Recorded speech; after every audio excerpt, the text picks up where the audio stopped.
அந்த சமயத்திலையும் ஜெகத்குருவான பரமேஸ்வரனுடைய சந்திரசூடனுடைய கங்காதரனுடைய திவ்ய சரணங்களை தியானம் பண்ணினாலாம். வேற ஒன்னும் தெரியவே இல்லையாம். சரீரம் எரிஞ்சதுனாலாம். ததர்ஷ தேகோ ஹத கல்மஷா சதி. சரணமுஜம் ததர்ஷான்னு அண்மை அங்கே. தேகா பிரஜஜ்வால சத்ய பிரஜஜ்வால சமாதிஜாக்னினா. அத்தனை உஷத்தியா பரமேஸ்வரன். அதனால்தான் கோட்டையோ பிரம்மஹத்யானாம் அகம்யாகமகோடய சத்யா பிரளயமாயாந்தி மகாதேவேதி கீர்த்தனாது. மகாதேவ மகாதேவ மகாதேவே ஜயம் துவனி. மகாதேவ மகாதேவ மகாதேவான்னா கோட்டி பிரம்மஹத்தி போயிடுமாம். கோட்டி அகம்யாகம தோஷங்கள்லாம் விலகிவிடுமாம்.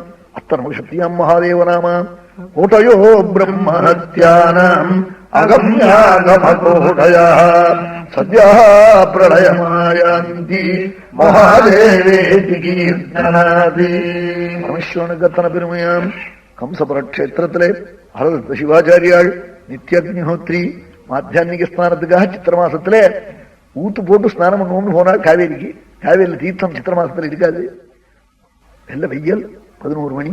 ஒரு சண்டாளம் வயசான விரத்தன் பத்னி கையை பிடிச்சு அழிச்சுன்னு வராள். கரையில வந்து உட்கார்ந்தார். அது அங்க அக்னி தீர்த்தம்னு சொல்றது. அக்னி மகாலிங்கம் அங்கே பரமேஸ்வரன் கற்பகாம்பாள். கற்பகத்தை கண்ணார கண்டோமேன்னு 400 பாடின ஸ்தலம் கம்சபுரக்ஷேத்திரம். அவன் கற்பகாம்பாள் கற்பக விருட்சம் தான். பக்தாள் எதை கோர்றாளோ அது கற்பகம் மாதிரி வாரி கொடுக்கிறவள் வழங்க.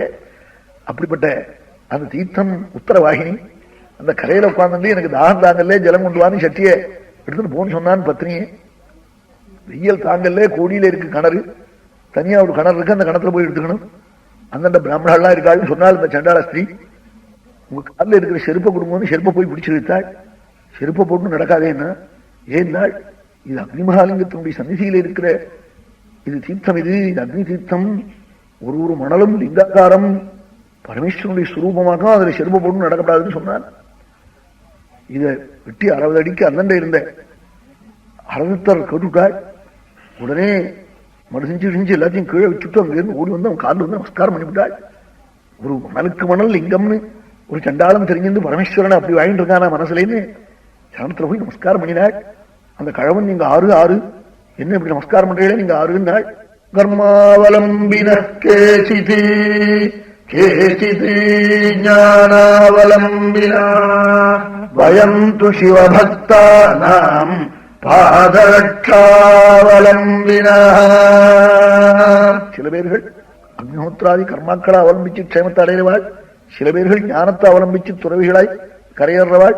நாங்கள் எல்லாம் சிவபக்தாவுடைய பாதரட்சையை நம்பினவாள். இதான் சொல்லிப்பேன். வேற எனக்கு என்ன சொல்ல தெரியும். வயந்து சிவபக்தானாம் பாதரட்சாவலம்பினான்னு அந்த பாதரட்சை எடுத்து தலையில தட்டிக்கின்றாளா.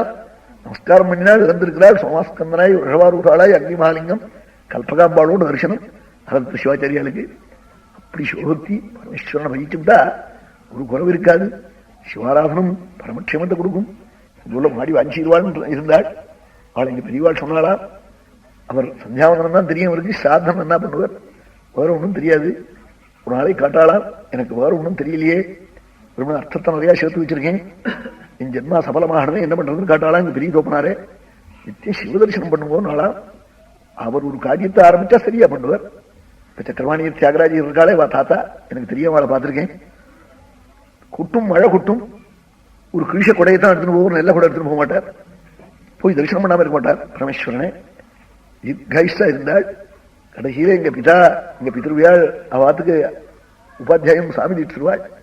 3 பேருக்கும் சொல்லி அனுப்பிச்சாள். இன்னொரு 3 நாளைக்கு நீங்க 3 பேரும் வெளியில போகக்கூடாது சொன்னாள். என்ன இப்படி சொல்றாரேன்னு நினைச்சாள். இவ அக்னிஹோத்திரம் பண்ணிட்டு சாயங்காலம் போய் பார்த்தாள். சிவதர்சனம் பண்ணிட்டு வர சொன்னாள். என்ன நான் நாளன்னைக்கு பகலுக்கு மேல இருக்க மாட்டேன்னா அப்படி சொன்னா வாஞ்சிடுவாள். அப்படி சொன்னாள். அதே மாதிரி நாளன்னைக்கு கூட்டணிச்சாள். கூட்டணிச்சு ரெஷ்டமா ஏதோ கையில திரவியத்தை எடுத்து கொடுத்து எனக்கு நல்ல கத்தி கிடைக்கணும்னு நீங்க சொல்லணும்னா இவ ஆத்துக்கு வந்தா 6 மணிக்கெல்லாம் சிவாய மகான்கள். அப்படி எல்லாம் மகான்கள்லாம் சிவதர்சனம் பண்ணி அனாயாசமா நம்ம படுத்துன்னு கிடந்து இருக்கிறவா கரிச்சு அப்படிலாம் இருக்கவே இருக்காது. பகவான பஜிச்சா இங்க இல்ல அங்க இல்லை. ஒரு இடத்துலயும் துக்கம் இல்லை அவனுக்கு.